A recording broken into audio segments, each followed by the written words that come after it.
Do you ever feel like God is calling you to do something that you resist because you're convinced that you don't know how to do it? Let me tell you about the whirlwind of a week I've had. About 2 weeks ago, I was in Oregon for a seminary travel course called The Church as Social Entrepreneur, which is basically ways to do church outside of the church walls.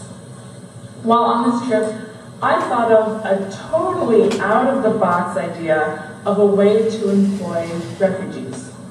And knowing what family I come from, the idea has to do with cars.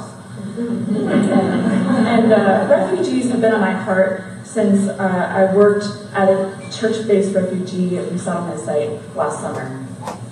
But I was convinced that my idea for a refugee auto shop was dumb because I don't know how to do enough of it. But my professor encouraged me to fill in a last-minute slot for this 3-day event where churches come together and learn about the ways that they can make their unique ministry ideas a reality. And it ends in everyone coming together, pitching their ideas to a panel in hopes to win an award to help with the startup. After the first day of the event, I wanted to quit. There were so many components that I didn't know how to do.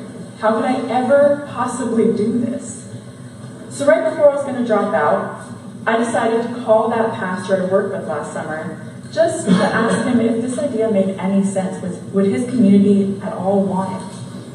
And he responded with, "It's funny you say that."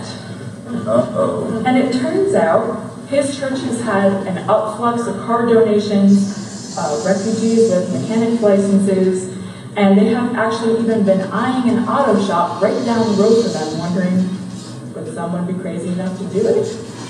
They had all the pieces that I was missing. I stayed to the end of the event, and I'm happy to say that I actually won first prize.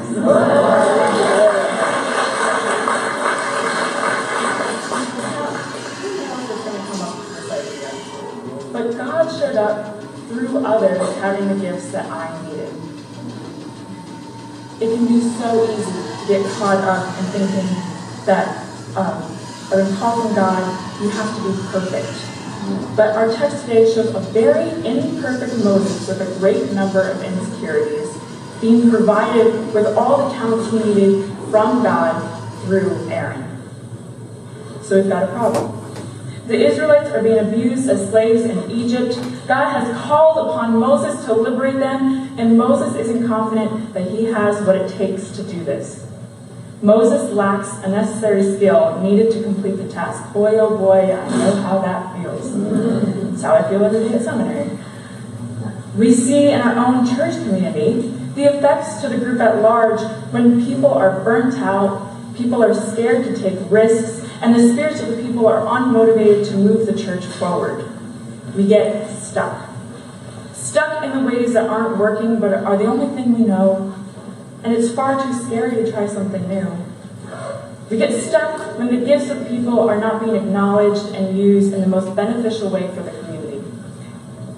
I don't think I'm the only one who would say that I've seen a church task that is focused in by one person, so that one person is trying to force themselves to have all the skills necessary to do it, when if the task was administered by different church members and spread out amongst those who truly have those gifts, the church would then thrive. Amen. God has given everyone the gifts to be a fruitful part of ministry, but we can't do it alone. These gifts aren't always what we expect them to be. Sometimes it's worship leading and music, running finances, working with the Sunday school, but for others, it's being the person that makes everyone feel welcome, or who exemplifies a church conduct that makes everyone feel closer to God. When we overlook the gifts that don't necessarily come with a title or aren't leading, we run the risk of not allowing our congregation to flourish. Moses has been called by God for a life of ministry. He's scared.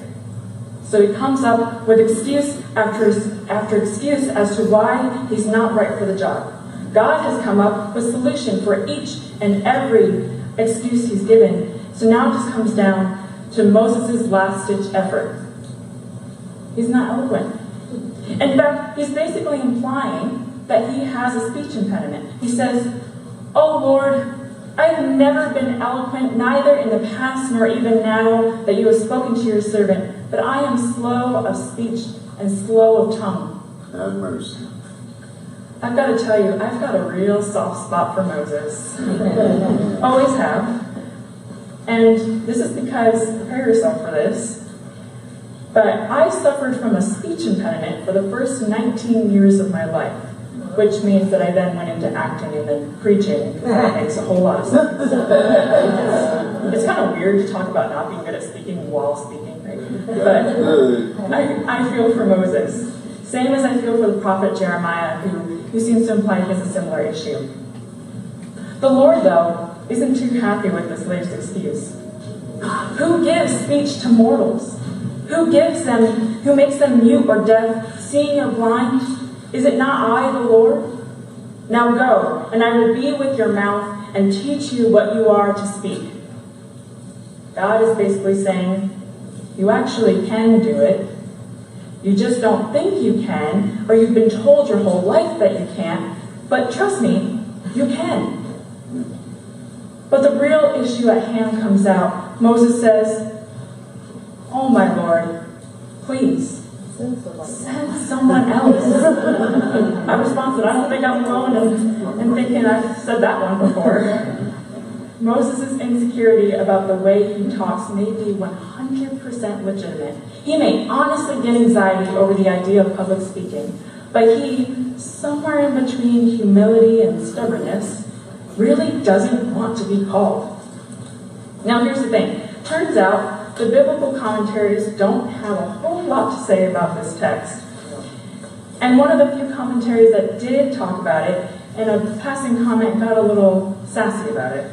Basically, perhaps if Moses had been more eloquent, he couldn't have talked his way out of having to save the Israelites, but he wasn't, so he has to do it. God doesn't like Moses' latest excuse. God knows that Moses actually can do it, but Moses isn't letting up. In this story, God begins to get angry with Moses' lack of self-confidence and faith. God knows Moses can do it. We know Moses can do it. The excuses are running thin, and Moses' true concern comes to light. Just send someone else. God is fed up with hearing Moses continue to come up with excuses as to why he can't do what's being asked of him. So God, once again, comes up with a solution. Moses is the right guy for the job. He has been blessed with all the gifts to be a leader that the Israelites need, except for his speaking skills. Aaron is not gifted with Moses' other skills, but speaks very eloquently. God suggests that Aaron be the voice for Moses, and Moses be the pastor of sorts for Aaron. There was a talent missing from Moses' resume, so God provided someone with that gift so that the work of God could flourish. Amen. God bestows everyone with different gifts. Not only is it important to discover and use our skills to God's glory, but to acknowledge the skills others have and use those gifts together to create a fuller ministry. I don't know about you, but I find a lot of comfort in this. God has picked someone to serve others who isn't perfect. How often are we so caught up and thinking we have to know it all and be it all to help our church, that we continue to put off what God is asking us to do today? We come up with excuses. Well, I can't really join this church group because it doesn't fit into my schedule. Or I can't pursue this idea I've had forever because I can do some of it, but I'm not talented enough to do the whole task. I might as well not try. Just send someone else. We can get caught up in feeling like we're not enough or inadequate. Little do we know that beyond the cliff God is asking us to leap off of, God has already set up a target. It reminds me of what I hear a growing amount of churches start their service off with. They say, "You are loved and enough." If I've learned anything from this travel course, it is to trust God. If you don't, you'll never pursue what God is calling you to do. My Lord. This makes me think of this little tiny church here in New Jersey with about 15 members. This church was sort of written off by others as not being successful because they aren't bringing in huge numbers, aren't doing huge programs for the community.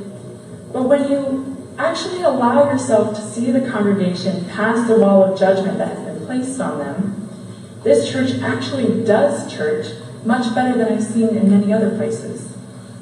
Someone was absent, so a designated congregation member with great social skills was going to visit her on her way home from service. There was a young man in the congregation with severe mental disabilities who could set up the front of the church beautifully.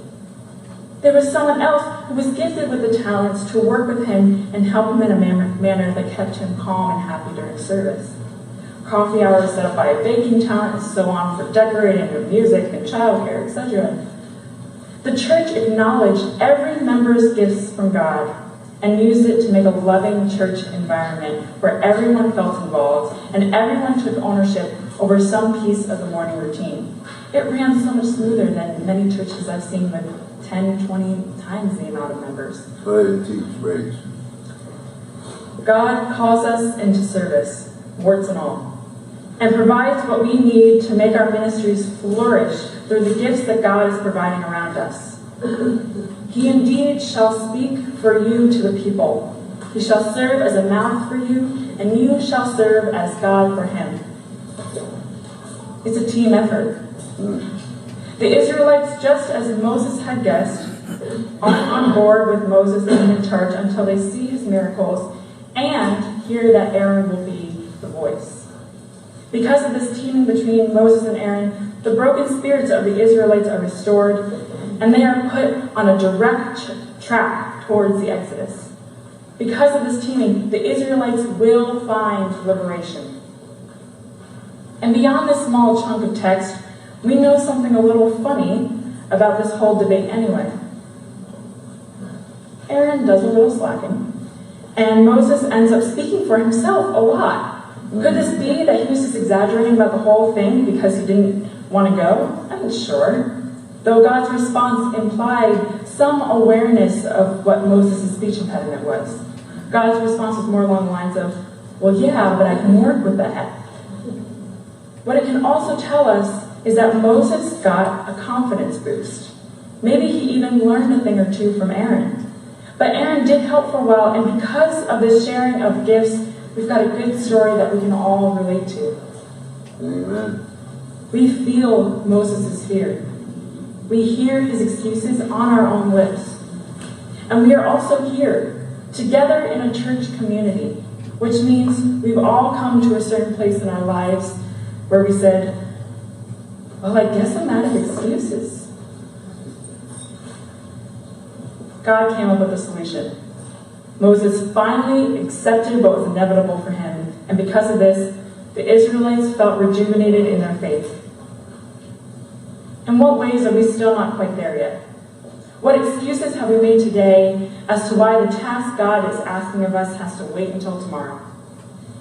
How are these excuses keeping our ministries from flourishing? Who has God provided to be our Aaron that we keep overlooking? Know that God has called us all, knowing what we are good at and what we're not so good at. Find solace in knowing God can work with that. Our closing hymn is number 593, Here I Am, Lord. And would you please stand?